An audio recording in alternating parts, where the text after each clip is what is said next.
औलाद का मोह। दिलीप और सुधांशु नाम के दो भाई थे।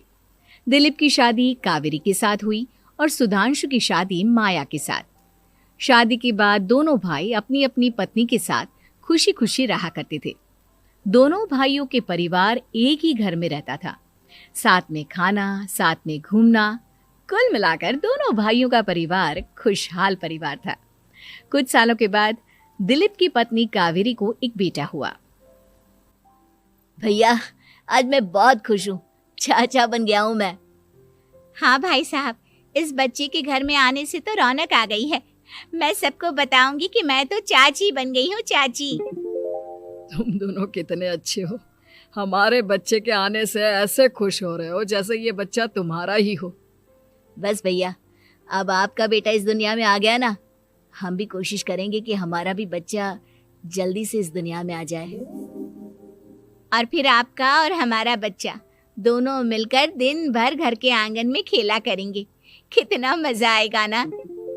सच कहती हूँ माया, मैं भी उसी दिन का इंतजार कर रही हूँ जब तुम्हारी भी गोद भर जाएगी और मेरे बेटे को एक छोटा भाई या बहन मिल जाएगी। 1 साल बीत जाता है।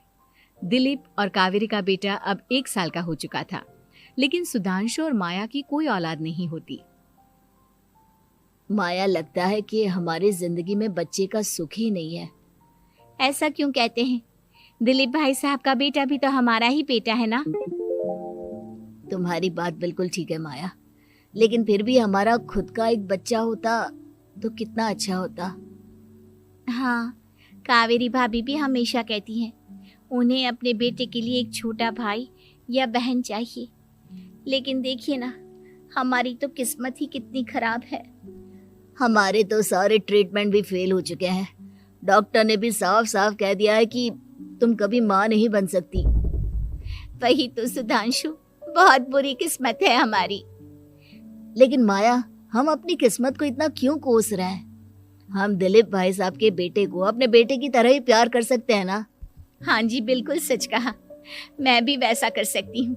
चाची हूँ, उसे छोटी माँ का प्यार नहीं दूंगी क्या? कुछ दिनों के बाद दिलीप का एक दोस्त दिलीप से मिलने के लिए आता है। अरे क्या बात है दिलीप, बधाई हो बधाई। और घर तो काफी बड़ा है तुम्हारा। वैसे तुमने अपने बेटे के बारे में क्या सोचा है? भैया, और क्या सोचेंगे, बस उसे पढ़ा लिखा कर अफसर बनाएंगे, उसकी पढ़ाई पर खर्च करेंगे। अरे भाभी, आपकी तो इतनी सारी प्रॉपर्टी है, आपको किस बात की चिंता? ले देकर एक बेटा ही तो है। अरे नहीं दोस्त, तुम गलत समझ रहे हो। इस घर में मैं और मेरा छोटा भाई दोनों रहते हैं। इस घर का आधा हिस्सा मेरे छोटे भाई का है। अच्छा, कितने बच्चे हैं तुम्हारे छोटे भाई के? भैया, उनके साथ ना कुछ प्रॉब्लम है। मेरी देवरानी कभी माँ नहीं बन सकती। अरे फिर किस बात की चिंता? अरे मैं तो कहता हूँ अपने बेटे के भविष्य के बारे में सोचिए ही मत। बस ये घर उसके नाम करवा दीजिए। देखिए, आपके भाई का भी कोई बच्चा नहीं है तो सब कुछ आपके बेटे को ही मिलना चाहिए। लेकिन ऐसा करना क्या सही होगा? अगर उनका बच्चा नहीं है तो क्या हुआ? ये घर आधा उनका है, उनकी जो मर्जी है वो करे। अरे कैसी बात करते हो? उनकी कोई औलाद नहीं है, वो क्या करेंगे प्रॉपर्टी अपने नाम रखकर? हाँ, वैसे भाई साहब, आपकी बात तो बिल्कुल सही है। अब जो कुछ भी है वो हमारे बेटे का ही तो है। आखिर वही तो इस घर के वंश को आगे बढ़ाएगा। मैं कल ही देवर जी से बात करती हूँ। अगले दिन सुधांशु और माया, इधर आओ। तुम दोनों से एक बहुत जरूरी बात करनी है मुझे। बताइए ना भाभी, क्या बात है?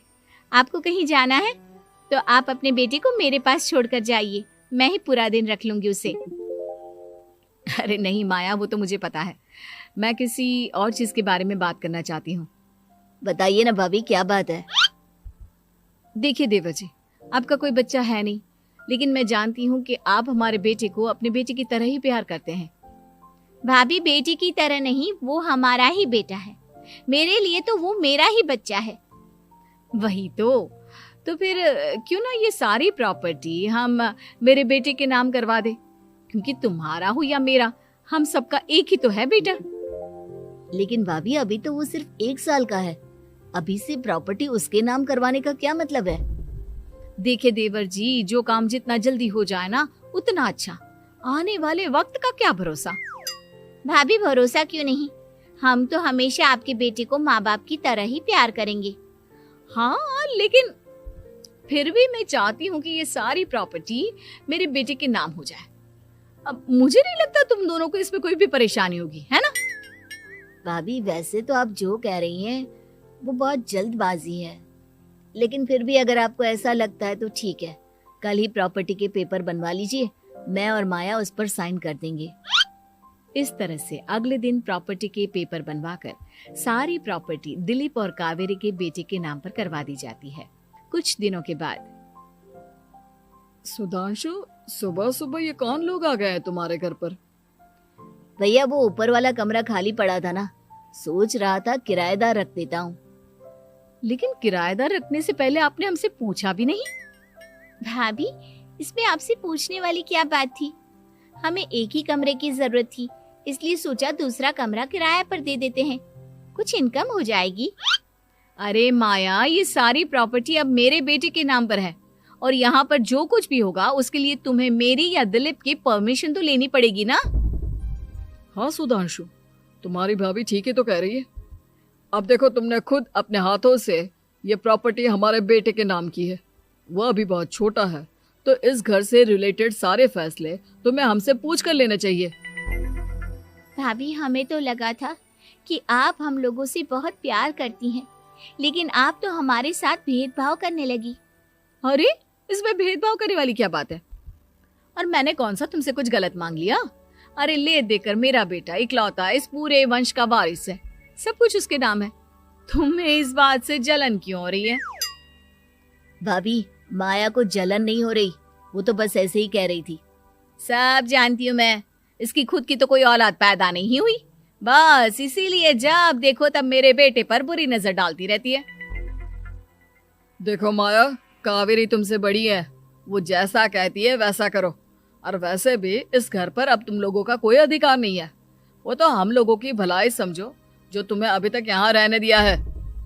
भैया आप इतने कैसे बदल गए? इस प्रॉपर्टी ने आपके दिल से हमारे लिए प्यार पूरी तरह खत्म कर दिया है क्या?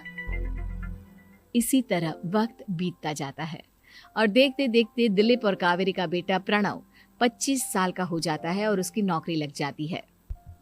पापा आज मेरा अपॉइंटमेंट लेटर आ गया है, मैंने सिंगापुर में जॉब ज्वाइन कर ली है। लेकिन प्रणव, विदेश में नौकरी करने जाने से पहले तुम्हें कम से कम अपने मम्मी पापा से एक बार पूछना चाहिए था ना। इसमें पूछने वाली क्या बात है माँ, मैं सिंगापुर जाकर जॉब करना चाहता हूँ तो करना चाहता हूँ। देखो प्रणव, हमने तुम्हारे लिए इतनी सारी प्रॉपर्टी यहाँ पर रखी हुई है, उन सब का क्या होगा? यहाँ रहो, बिजनेस करो। सॉरी पापा, मैं यहाँ रहकर कोई बिजनेस नहीं करने वाला, और ये जितनी भी प्रॉपर्टी आपने मेरे लिए संभाल कर रखी है ना, ऐसे ही किसी को दान में दे दीजिए, क्योंकि मैं सिंगापुर से वापस इंडिया आकर कभी नहीं रहने वाला।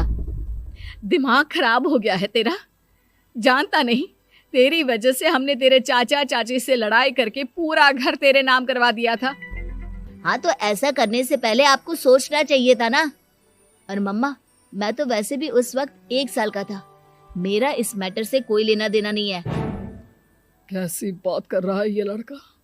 अरे तेरी वजह से अपने छोटे भाई से दुश्मनी लेकर बैठा हूं मैंने तो उसे घर से भी निकाल दिया। जानता नहीं तू, बाजू वाले घर में एक छोटा सा कमरा किराए पर लेकर रहते हैं तेरे चाचा चाची, और ये सब मैंने तेरे लिए किया।